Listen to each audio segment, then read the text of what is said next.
ये बम्पर जीत है, ये सुनामी है। बार बार चर्चा हम कर रहे थे 2010 के विधानसभा चुनावों की। क्या एनडीए वो अचीव कर सकता है? रिजल्ट से पहले के दिन तक भारत में बहुत कम ऐसे लोग थे जो इस बात को विश्वास कर पा रहे थे कि 2010 वाला परफॉर्मेंस भी रिपीट कर सकती है। लेकिन वो हुआ, और वो हुआ कुछ अचानक नहीं हुआ।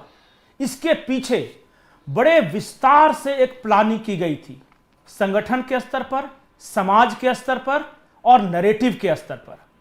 लेकिन बिहार चुनाव का मोमेंटम सेट कब हुआ? और यह कोई एक दिन की बात नहीं है।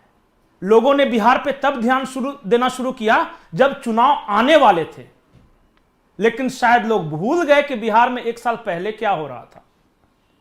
और जब हम चर्चा कर रहे थे आज सीमांचल के इलाके की, और इस बात पर चर्चा कर रहे थे कि वहां एनडीए इतना कैसे सफल, क्योंकि वहां तो मुसलमानों की आबादी 43% से लेकर 60% तक है। और मोमेंटम सेट हुआ, जमीन गर्म हुई एक यात्रा से। यात्रा बहुत लोगों ने निकाली। चुनाव के ठीक पहले राहुल गांधी ने भी यात्रा निकाली, लेकिन उनकी वोट चोरी का यात्रा सही में वोट चोरी से ही परिणाम निकला, क्योंकि उनकी वोट ही चोरी हो गई। लेकिन एक यात्रा निकली थी, वो यात्रा निकाली थी स्वामी दीपांकर जी ने। और दीपांकर जी हमारे साथ जुड़े हुए हैं, हमारे साथ राजनीतिक विश्लेषक वेद शर्मा जुड़े हुए हैं। इनसे चर्चा करेंगे उस यात्रा से बने मोमेंटम की, और फिर उत्तर प्रदेश में इसके असर की, क्योंकि बिहार जो सोचता है उत्तर प्रदेश वो और प्रवाह के साथ आगे बढ़ाता है। दीपांकर जी, आपका बहुत बहुत स्वागत है। जी नमस्कार पंकज जी। सबसे पहले ये बताइए कि यात्रा बिहार में आपने शुरू कैसे किया, क्योंकि न उस वक्त कोई चुनाव था, न इस तरह का मोमेंट था, बस आराम से सरकार चल रही थी, चुनाव की घोषणा होनी थी, या बहुत पहले ही मैदान में उतर गए? देखिए, हम ये सब सोच करके तो बिल्कुल नहीं उतरे थे पंकज भाई, एकदम बिल्कुल ऑनेस्ट आपसे बता रहे हैं। और हमारी यात्रा का अर्थ किसी चुनाव से है भी नहीं, और मुझे कोई चुनाव से ताल्लुक भी नहीं, राजनीति से कुछ लेना और देना भी नहीं। मेरी पूरी अपनी अब तक की जनरेशन में या पीढ़ी में कोई राजनीति भी नहीं था, राजनीतिक भी नहीं था। तो हमारी भिक्षा यात्रा 23 नवंबर 2022 को शुरू हुई थी उत्तर प्रदेश के देवबंद से। तो उस यात्रा का समय बीत जाने के बाद एक दिन चर्चा हुई गिरिराज सिंह से। दादा हमसे लगाव रखते हैं, तो उन्होंने यात्रा के बारे में हमसे चर्चा की। हम लोगों ने यात्रा प्रारंभ किया, क्षेत्र सीमांचल चुना कि हम वहाँ करें। तो हमने अररिया, पूर्णिया, किशनगंज, नौगछिया, बहादुरगंज और आपका बेगूसराय, ये सब हम लोगों ने कवर किया। पर यह यात्रा हमारे लिए थी बहुत अद्भुत और बहुत ही वैचारिक यात्रा थी। हम पहली बार देख पा रहे थे किसी सामने खड़े हुए श्रद्धालु की उत्सुकता को और उसकी आंख में एकीकरण के संकल्प को। क्योंकि मैं यात्रा बहुत करता हूं, तकरीबन करते करते शायद मैं समझता हूं कि भारत की अब तक की सबसे लंबी अवधि की यात्रा है ये। इस यात्रा ने 1000 से ज्यादा दिन क्रॉस कर लिए। आप सोचिए कि अब तक किसी ने शायद 1000 दिन नहीं किया होगा। अगर भारत का हिंदू, सनातनी हिंदू संगठित नहीं हो रहा होता, एकीकरण नहीं चल रहा होता, तो शायद ये यात्रा यहां तक नहीं पहुंचती अब तक। उस यात्रा के बारे में थोड़ा और चर्चा करेंगे। मैं अपने सहयोगी से कहूंगा कि अगर वो फुल फ्रेम में वो यात्रा की तस्वीरें दिखा सके। लेकिन उससे पहले हम वेद शर्मा जी से पूछते हैं कि वेद जी, स्वामी जी तो कहेंगे नॉन पॉलिटिकल है, कुछ होता नहीं है, लेकिन हम पत्रकार के रूप में जाते हैं और देखते हैं जब इस तरह की यात्राएं होती हैं, जैसे बाबा बागेश्वर की यात्रा इस वक्त चल रहे थे, वो उसका क्या इम्पैक्ट है ज़मीन पर, और उसका राजनीतिक क्या इम्पैक्ट होता है। बिहार में जो इनकी यात्रा हुई, ये तो कह रहे हैं कि हम हिंदू समाज को जोड़ने निकले हैं, लेकिन हिंदू समाज जब जुटता है, जब एक होता है तो फिर नेक होता है, और जब बढ़ता है तो कटता है। ये कहीं ना कहीं पॉलिटिकल एंगल है। आपको लगता है इसका कुछ ना कुछ असर पड़ता है, खास करके सीमांचल जैसे इलाकों में जहां बड़े पैमाने पर बांग्लादेशी और रोहिंग्या हैं? पंकज जी, निश्चित रूप से मेरा मानना यह है कि राजनीति और धर्म एक ही सिक्के के दो पहलू हैं, जो समाज को संगठित करते हैं और दूसरा समाज को आगे बढ़ाने का काम करता है। यदि राजनीति में सिर्फ चोर, डकैत, गुंडे, इस प्रवृत्ति के लोग रहेंगे तो राजनीति अशुद्ध और अपभ्रंश होती रहेगी। अगर राजनीति को संतों का सानिध्य और मार्गदर्शन मिलता रहा तो निश्चित रूप से राजनीति देश को, समाज को एक दिशा दिखा पाएगी। हम बड़े सौभाग्यशाली हैं कि हमारे बीच में स्वामी दीपांकर जी जैसे संत हैं जो इस युवा अवस्था में इस देश में जो लोग धर्म के प्रति जो है विमुख हो चुके थे, अपने संस्कारों संस्कृति से विमुख हो चुके थे, उन लोगों को मूल धार में लाने का जो एक बहुत बड़ा भागीरथी प्रयास आप लोग कर रहे हैं, इसके लिए आपको कोटेश वंदन है, नमन है। क्योंकि आज आप देखिए इस आईटी युग में, इस वेस्टर्न इंपैक्टेड युग में आज का युवा कहां जा रहा है। आज के युवा को क्या चाहिए कि उसको इंस्टाग्राम पे कितने फॉलोअर हैं, उसका कितना व्यू है। आप सोचिए, एक 4 जने का परिवार है घर में, शायद मां बाप अपने व्यस्तताओं में व्यस्त हैं और बच्चे क्या कर रहे हैं वो मां बाप को नहीं पता, परंतु ऐसे संतों की जिम्मेवारी आज जब बढ़ रही है, आप जाएंगे हमारे धार्मिक स्थलों पर जाएंगे, वहां पर लोग श्रद्धा से कम, वहां पर लोग रील बनाने के लिए आ रहे हैं। आप जब अपने धर्म और संस्कृति को रियल में ना अपना कर रील तक सीमित हो जाएंगे, तब निश्चित रूप से समाज के ऊपर आघात होगा और एक भीड़ तंत्र जो है आपके लोकतंत्र को कब्जा कर लेगा।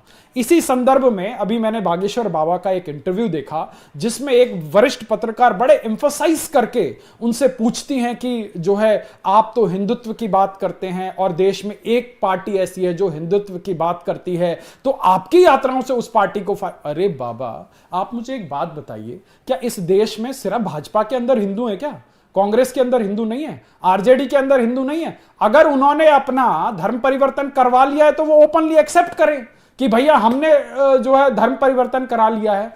अब जब पॉलिटिकल पार्टी के लोगों ने बड़े कैंडिडली अपनी जो है सहूलियत के हिसाब से साइड्स डिसाइड कर ली हैं कि कांग्रेस का एक मुख्यमंत्री कह रहा है मुस्लिम माने कांग्रेस, कांग्रेस माने मुस्लिम, और आरजेडी के जो है बबुआ जो दिखा रहे हैं कैसे उनके बच्चे हैलोवीन मना रहे हैं, कैसे जो है केक कटिंग सेरेमनी सब हो रहा है, और वहां पे उन्होंने अपनी साइड क्लियर कर दी है, उन्होंने अपना जो है प्रदेश की जनता को बता दिया है।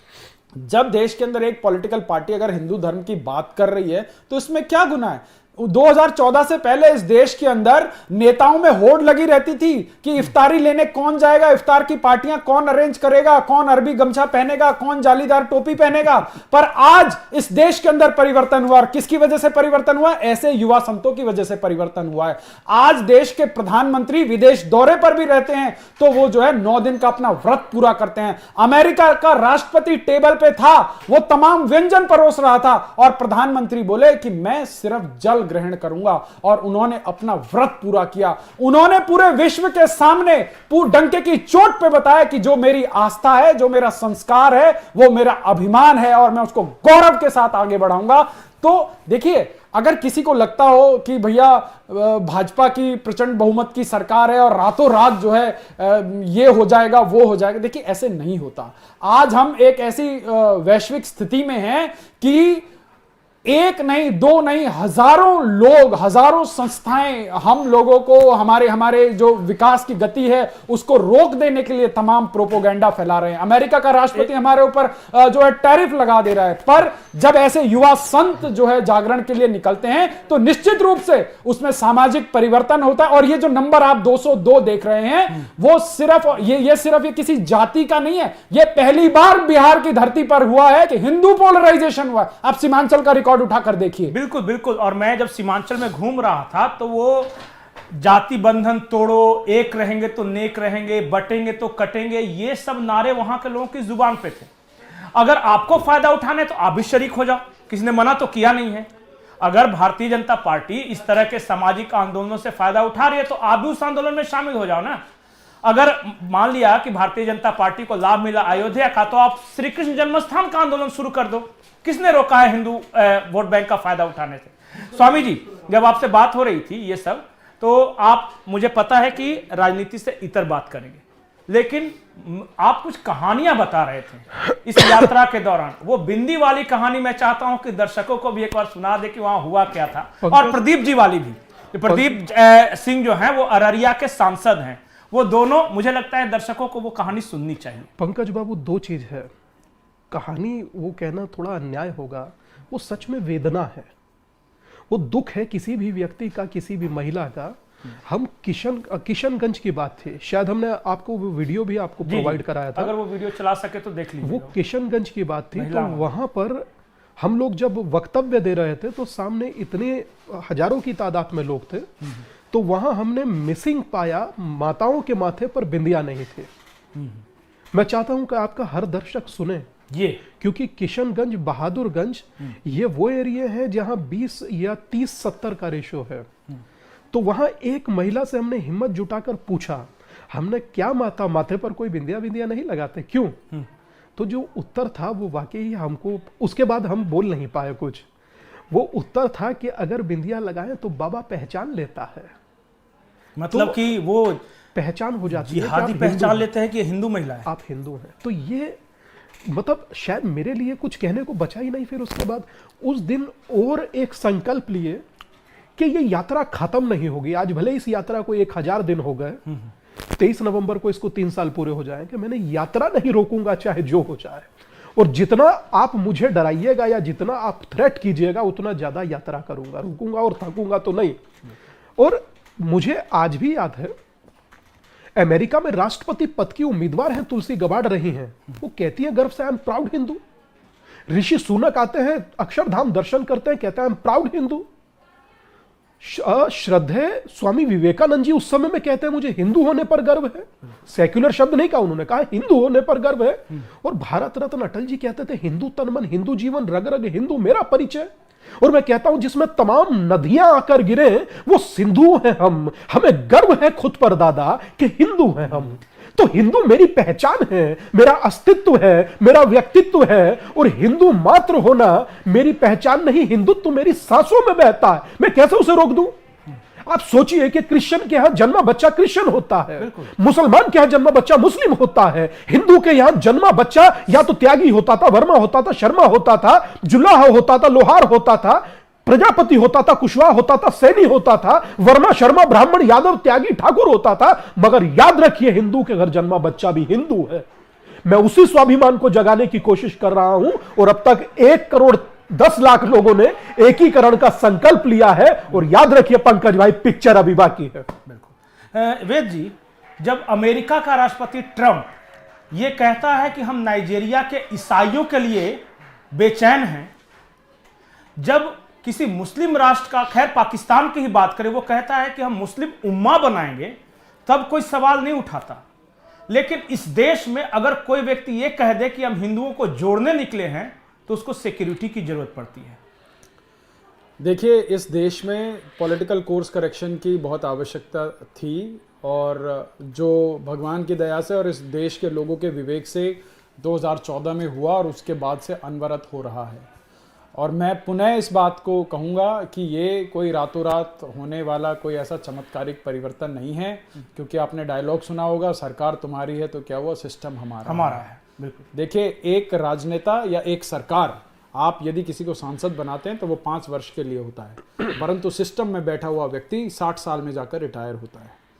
अब जो सिस्टम तो पिछले कई सालों से चल रहा है, और सिस्टम के अंदर बड़े घाघ लोग बैठे हैं, और उस घाघ लोगों के बीच में से अपनी विचारधारा को स्थापित कर पाना अपने आप में किसी महाभारत से कम नहीं है।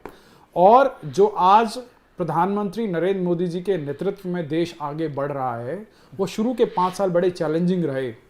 और मुझे वो याद है कि एक ब्यूरोक्रेट्स की कोई सालाना मीटिंग थी, तो उसमें नरेंद्र मोदी जी ने बड़ा कैंडिडली बोला था कि 5 साल तुमने मुझे चैन से नहीं रहने दिया, अगले 5 साल मैं तुम्हें चैन से नहीं रहने दूंगा। और उसके बाद का भारत आज है। और आज क्योंकि देखिए, सब लोग किसी ना किसी विचारधारा से आते हैं, और वो उस अपनी विचारधारा को किसी ना किसी अपने जो उनके पास रिसोर्सेज है या जिस पावर में वो लोग बैठे हैं, वो थोपने का काम करते हैं। आपने देखा कि इस देश के अंदर ना महाराणा प्रताप पढ़ाया गया, ना कुछ पढ़ाया गया, पर भी अकबर से लेकर औरंगजेब और उनकी सारी पुश्तें याद करा दी गई। तो क्या ये ना समझा जाए कि कैसे एक पर्टिकुलर विचारधारा सेक्युलरिज्म के नाम पर हमारी तमाम पीढ़ियों के दिमाग में बसा दी गई, और जो है इस देश का युवा जब औरंगजेब को सेलिब्रेट करने लग जाए और जो है महाराणा प्रताप के बारे में बात करने से चूके। आप सोचिए, मैं आपको एक सुझाव दूंगा कि अपना एक कैमरा लेकर आप जो है कनॉट प्लेस के सर्कल में भिजवा दीजिए, और जाके पूछिए आज के युवा से, आज के जेनजी युवा से पूछिए कि हम दशहरा क्यों मनाते हैं, हम दिवाली क्यों मनाते हैं, अमावस क्या होती है, पूर्णिमा क्या होती है, श्राद्ध का क्या महत्व है। मैं आपको दावे के साथ कह सकता हूं कि ये जो रील बनाकर मदहोश घूम रहा युवा, उसमें से 90% आपको इस सवाल का जवाब नहीं दे पाएगा।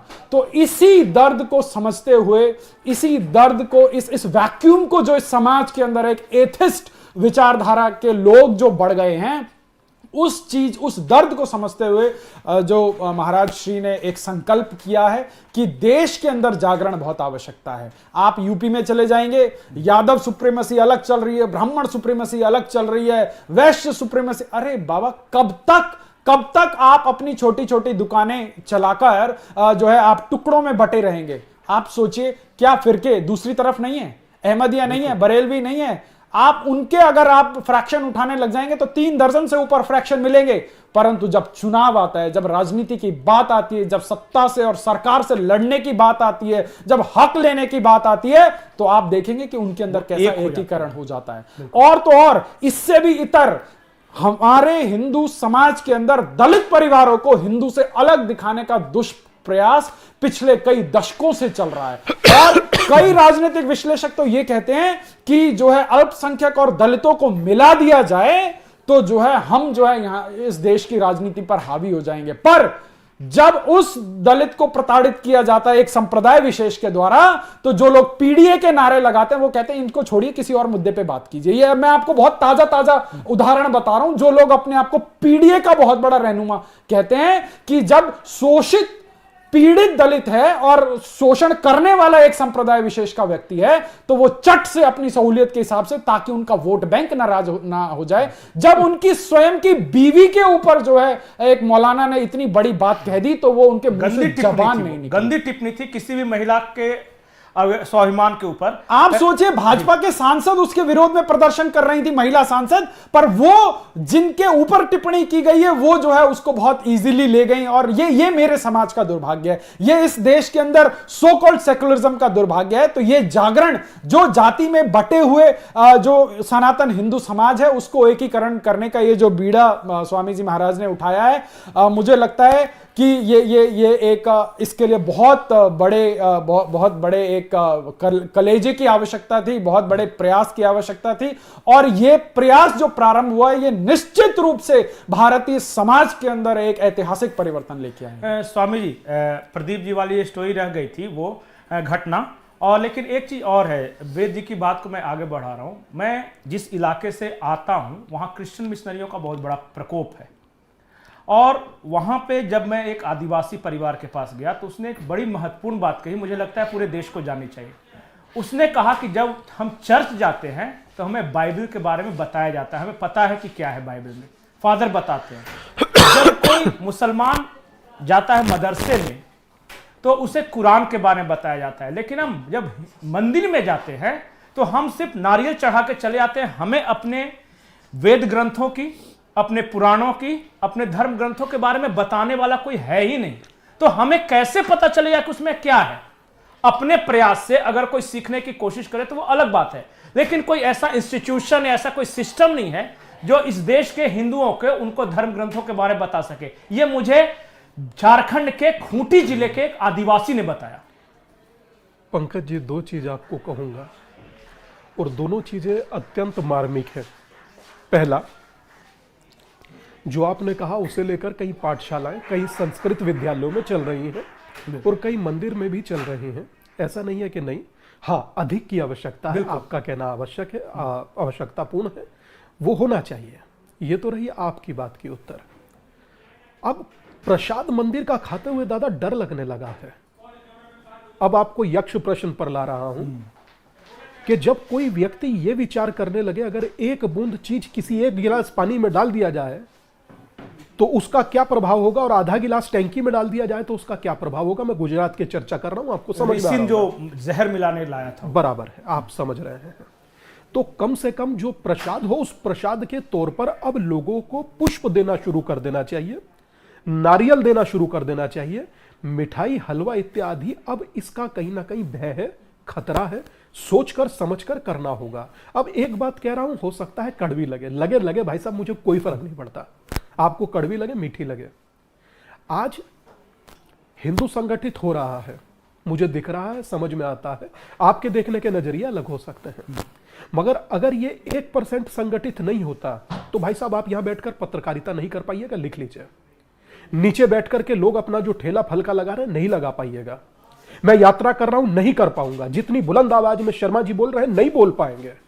आप अपने आप को समझ लीजिए, जितने बड़े आप माननीय हो, आप चवन्नी राजनीति नहीं कर पाएंगे अगर इस देश में हिंदू नहीं बचा या संगठित नहीं हुआ। तो एक बात अपना आप गांठ मार कर रख लीजिए कि आपका संगठित होना जरूरी भी है, मजबूरी भी है, वरना कहा जाता था कि एक रहोगे तो सेफ रहोगे और बटोगे तो अब फटोगे दिल्ली की तरह। और ये एक दिन याद रखिएगा, अगर आप संगठित नहीं होते तो हर गली चौराहे, नुक्कड़ चौराहे पर, कूचे पर इसी प्रकार के ब्लास्ट होंगे अगर आप संगठित नहीं। स्वामी जी, आपको रोकना चाहूंगा, एक बड़ी खबर आ रही है, बिहार चुनाव में रिकॉर्ड टूट गया है।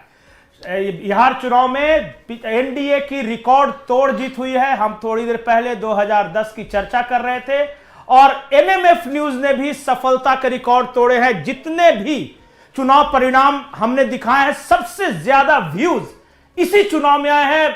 हर घंटे 20 लाख से ज्यादा लोग इस वक्त एनएमएफ न्यूज देख रहे हैं।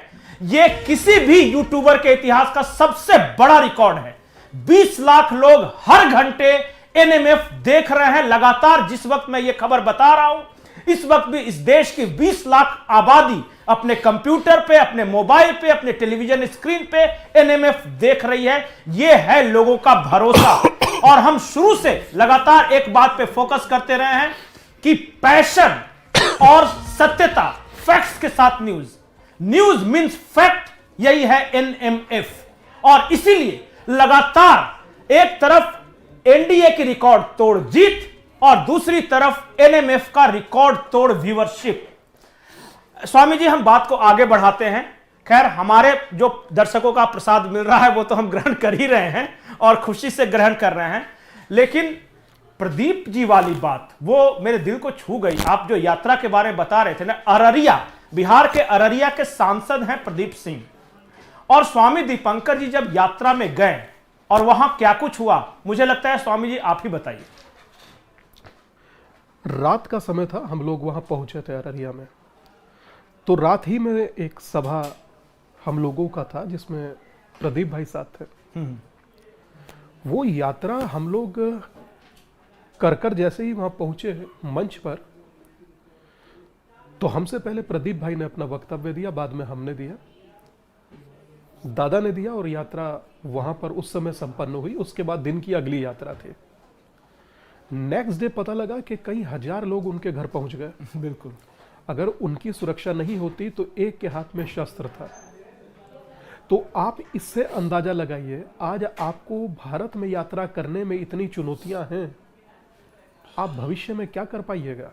आपको तय करना होगा, और तय उस समाज को भी करना होगा जिसकी वजह से हम हैं। और भाई साहब, मेरी एक चीज बहुत क्लियर और विचार पे एकदम क्लियर है, मैं हिंदू का दिया खाता हूं, हिंदू का दिया पहनता हूं, हिंदू की धिकार में चलता हूं। जीऊंगा किसके लिए?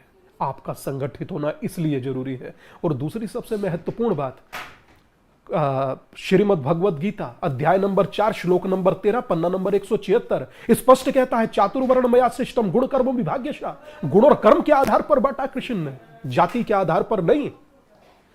और अगर जो 89 के अंदर यदुवंशी ना होते तो क्या होता वहां बिहार में? किसी को कहने की जरूरत है? तो उनसे बड़ा हिंदू कौन है? तो मैं समझ रहा हूं कि हिंदू होने की अपनी आइडेंटिटी को पहचानिए, उस स्वाभिमान को पहचानिए, और मैं उस स्वाभिमान को जगाने का प्रयत्न कर रहा हूं और करता रहूंगा। बस भगवा ध्वज हाथ में लेना है और चल पड़ना है। मगर ये आज हम लोगों को सोचने की जरूरत नहीं है दादा, आज सोचने की जरूरत हर उस सन्यासी को है जो अपने अपने आश्रमों में बैठे हैं। आज सोचने की जरूरत हर उस महापुरुष को है जिसकी जरूरत आज उसके समाज को है। क्यों जरूरत है? कि बांग्लादेश हमें दिखाई नहीं देता? क्यों जरूरत है? क्या कश्मीर हमें दिखाई नहीं देता? क्यों जरूरत है? क्या पाकिस्तान आपको विलुप्त हो गया, आप वहां पर चिड़ैया की तरह आपको दिखाई नहीं देता? क्या आपको, आप ही के कई प्रदेश ऐसे हैं जिसमें आप अल्पसंख्यक हो गए, आपको नहीं दिखाई दे रहा? कितनी स्थिति होगी, कितना अपने बेटियों को बलिदान करोगे लव जिहाद के नाम पर, धर्मांतरण के नाम पर? अगर कोई एक ताकत है जो आपको बचा सकती है तो वो है संघे शक्ति कलयुगे।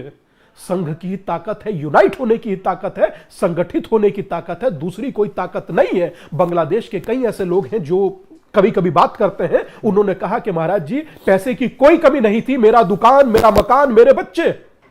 और बोले जब ऐसी स्थिति घटित हुई, ऐसा अन्याय घटित हुआ, जब मनुष्यता मारी गई, तो बोले दुकान जला दी गई, मकान फूंक दिया गया, लूट लिया गया और बच्चों को मार दिया गया। तय आप कीजिए, क्या पैसा होना सुरक्षा की गारंटी है या संगठित होना सुरक्षा की गारंटी है? तय आपको करना है, मगर मैं तय कर चुका हूं, धर्म महत्वपूर्ण है, सनातन महत्वपूर्ण है, व्यक्ति विशेष नहीं।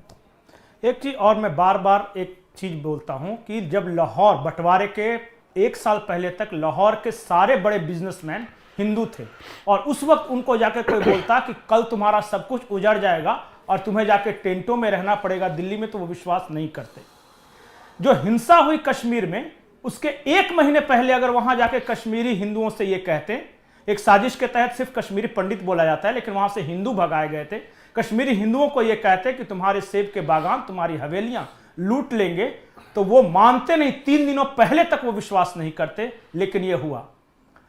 कुश का काबुल चला गया, लव का लाहौर चला गया, ढाकेश्वरी माता का ढाका चला गया, मां शारदा की पीठ कश्मीर चली गई। और आज भी अगर इस देश में बहुत सारे लोगों को यह कहा जाए कि तुम्हारे जीवन पे खतरा है और नजदीकी खतरा है, तो वो विश्वास नहीं करेंगे। वेद जी, मैं एक सवाल बार बार हर किसी से पूछता हूं, शायद इसका उत्तर आपसे मिल सके। हमारे हर देवी देवता के एक हाथ में शास्त्र है और दूसरे हाथ में शस्त्र है। हमने शास्त्र तो खूब पढ़ा, ज्ञान खूब बघारते हैं, वो शस्त्र कहां चला गया महाराज? देखिए, हमारा दुर्भाग्य है कि हमारे लोगों ने, हमारे समाज के सो कॉल्ड हमारे अगुवाओं ने हमें कुछ पढ़ाया तो सही, पर कटा हुआ पढ़ाया।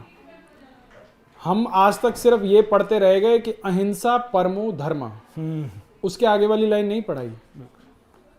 अहिंसा सबसे बड़ा धर्म है, पर उसकी अगली लाइन चीख चीख के कहती है कि धर्म की रक्षा के लिए यदि हिंसा करनी पड़े तो वो आवश्यक है। हमारे देवी देवताओं की मूर्तियां, शस्त्र और शास्त्र दोनों को का महत्व जो है बताते आए हैं। आप गला फाड़ के जितना मर्जी चिल्ला लीजिए, धर्मो रक्षति रक्षतः, आप धर्म की रक्षा नहीं करेंगे तो धर्म आपकी रक्षा कैसे करेगा?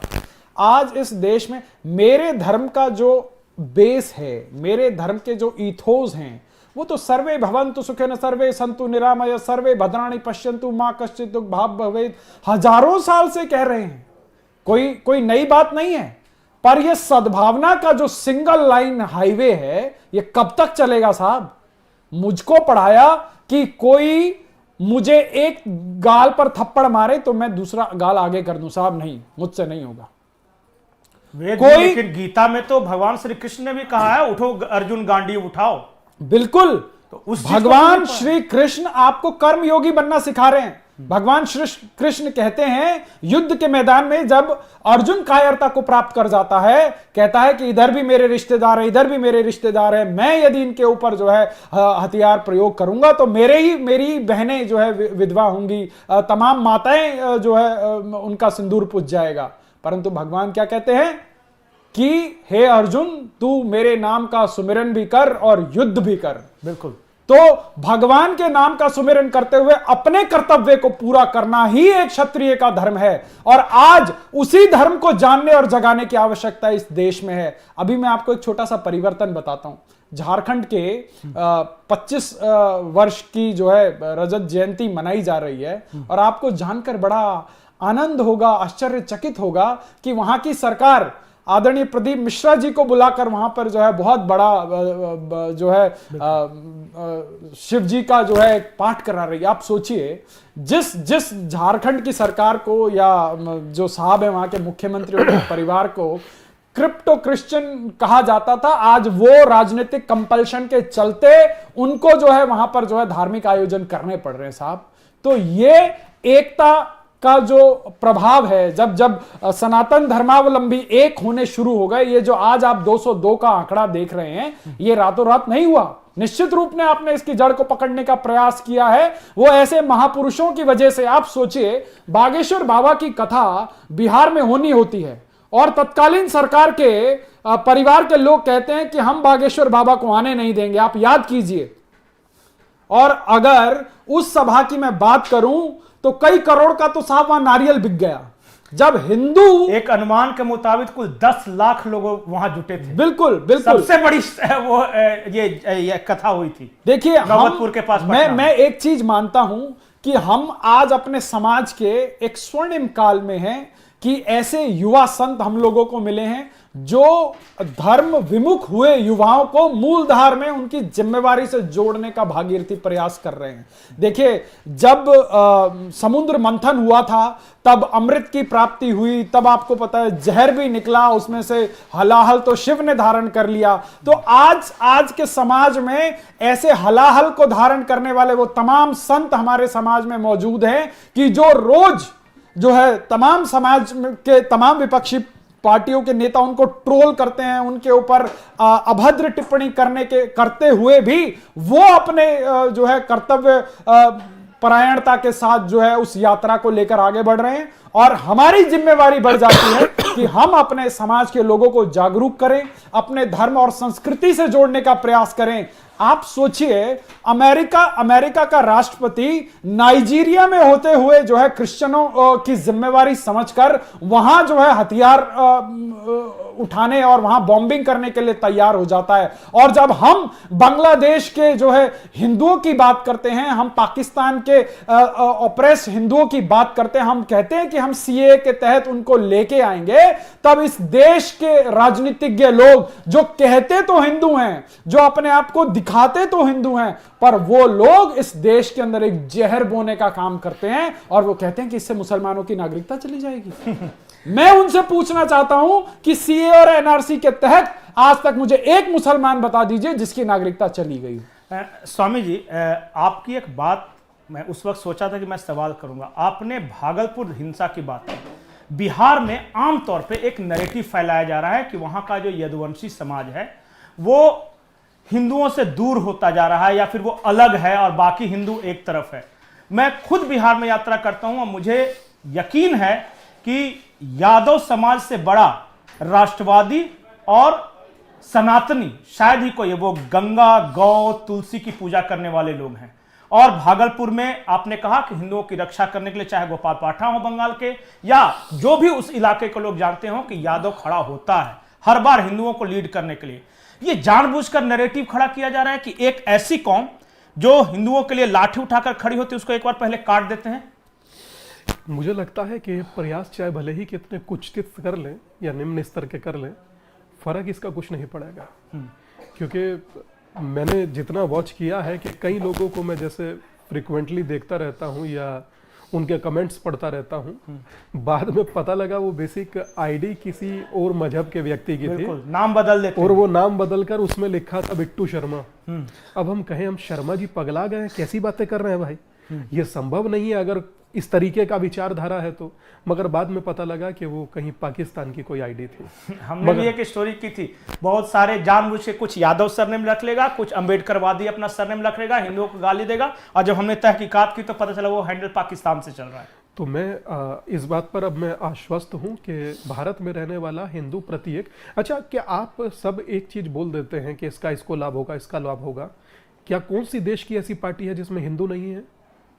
तो मेरी यात्रा हर उस हिंदू के लिए है, आने वाली पीढ़ियों के लिए है, वर्तमान जो जी रहे जिन्हें आप जेंजिस कहते हैं उनके लिए है, और फ्यूचर के लिए है कि अगर संगठित रहेंगे तो निसंदेह बड़ी से बड़ी चट्टान का भी सामना हम लोग कर सकते हैं।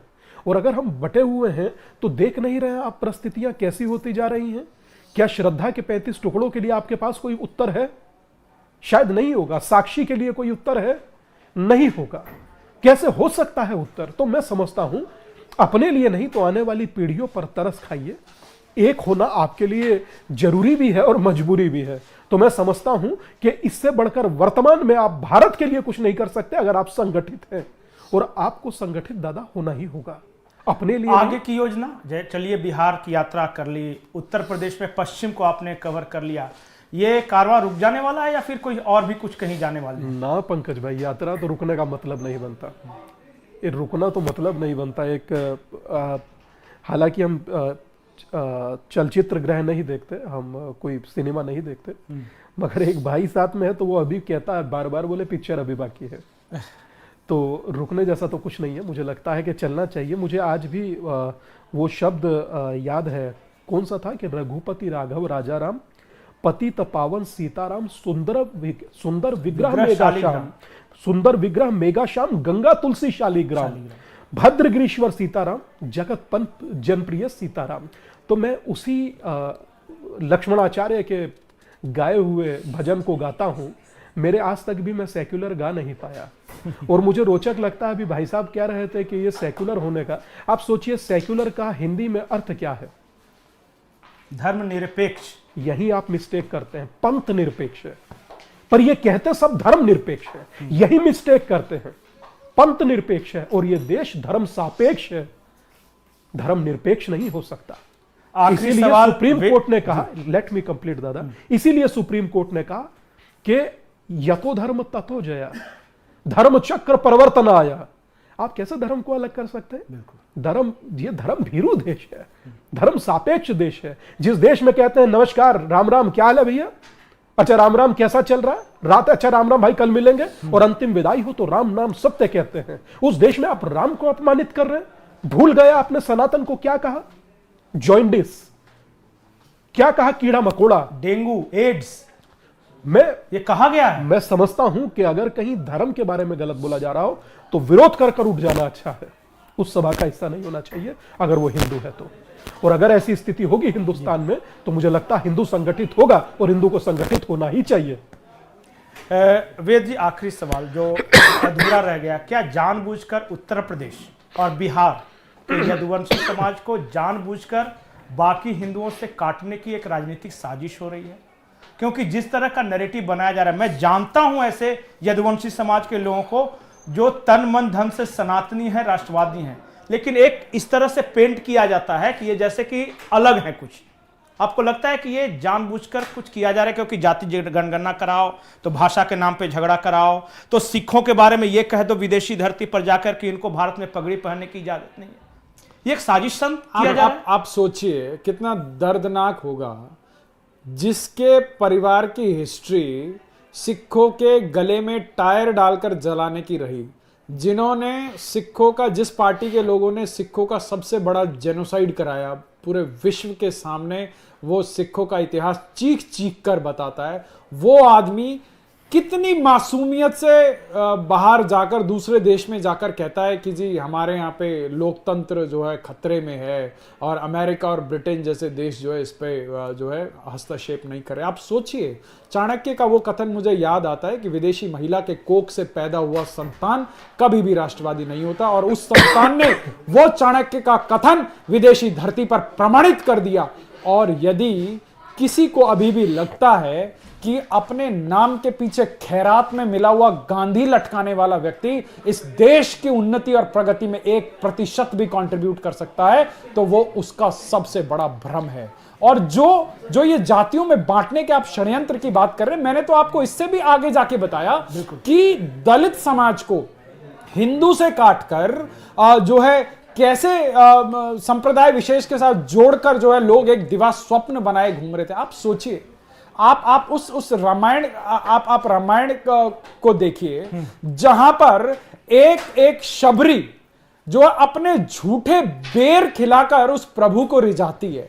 आप उस केवट को सोचिए, जिस केवट को भगवान श्री राम जब जो है वो नदी पार कराता है तो भगवान से क्या कहता है कि महाराज, वो भी, उसके अंदर भी इतना विवेक है कि उसको पता है कि वो किसको पार करा रहा है। वो कह रहा है महाराज ये नदी मैंने तुम्हें पार कराई, वो भवसागर तुम मुझे पार करा देना। ये मेरे सनातन की शक्ति है कि विश्वास देखिए, कितना प्रचंड विश्वास था कि शबरी को पता था कि मेरे राम आएंगे, और राम उसकी भक्ति में विभोर होकर जल्दी से स्वामी जी कुछ कहना चाह रहे थे, उसके बाद बड़ी खबर आ रही है जी, कुछ बोल रहे थे। एक बात इतनी सी कहना चाहता हूं, आपके पास ये हजारों पुस्तकें इधर रखी हैं और भी ग्रंथ होंगे, किसी एक ग्रंथ में भी जाति का जिक्र नहीं है। एक शब्द है कास्ट। आप सोचिए, कास्ट भी भारत का शब्द नहीं, पुर्तगीज भाषा से लिया गया शब्द है कास्ट, पोर्चुगीज, हाँ, जिसे समूचे राष्ट्र को बांट दिया गया। ब्रिटिश सेंसस कमिश्नर थे हर्बर्ट रिस्ले, 1931 में उन्होंने कहा जिसका माथा ऐसा वो उच्च जाति, कंधे ऐसे वो उच्च जाति, आंखें ऐसी वो उच्च जाति, कोट पांव ऐसे वो निम्न जाति। अब सोचिए, ब्रिटिश सेंसस कमिश्नर बांट रहा है। कभी हमने नहीं कहा कि तेली ऊंचा या माली, लोहार ऊंचा या सुनार। भारत के अंदर तो संत रविदास जी के वो महत्वपूर्ण वक्तव्य आज भी याद है, जो रामानुजाचार्य उनके गुरु थे, कहा करते थे कि जाति पाति पूछे नहीं कोई, हरि को भजे तो हरि को होई। और एक बात छोटी सी जाते जाते और कह दूं दादा, जरूरी है इसलिए सोच रहा हूं कि कह दूं कि आगे आगे अब थोड़ा सा अलर्ट होने का भी समय है। सभी लोगों के लिए अलर्ट होने का समय है। अगर आप आज अलर्ट नहीं होते तो मुझे याद रखिएगा, एक दिनकर की पंक्तियां हैं कि वर्षों तक वन में घूम घूम बाधा विघ्नों को चूम चूम, सहधूप गाम पानी पत्थर पांडव आए कुछ और निखर, सौभाग्य न सब दिन सोता है, आगे देखे क्या होता है। तो मैं समझता हूं कि जो आगे होगा वो देखने जैसा होगा, ना तो रुकना और ना झुकना। पिक्चर अभी बाकी है, यात्रा चलती रहेगी। तो शायद ये कहना चाहते थे कि अगर नहीं सुधरे तो याचना नहीं अब रण होगा, संघर्ष महाभीषण होगा। हम कुछ बयान के साथ आपको छोड़ दिए जाते हैं और बिहार के जश्न की तस्वीरें। और इस बार रिकॉर्ड से बिहार में नहीं टूटा है, इस बार एनएमएफ ने व्यूअरशिप का भी रिकॉर्ड तोड़ा है। प्रति घंटे, पहले हमने आपको बताया 20 लाख लोग देख रहे हैं, अब ये और ग्राफ बढ़ रहा है, 25 से 30 लाख लोग इस वक्त एनएमएफ न्यूज देख रहे हैं। ये आपका आशीर्वाद है और हम बड़ी विनम्रता के साथ सर झुकाकर आपके आशीर्वाद को ग्रहण करते हैं।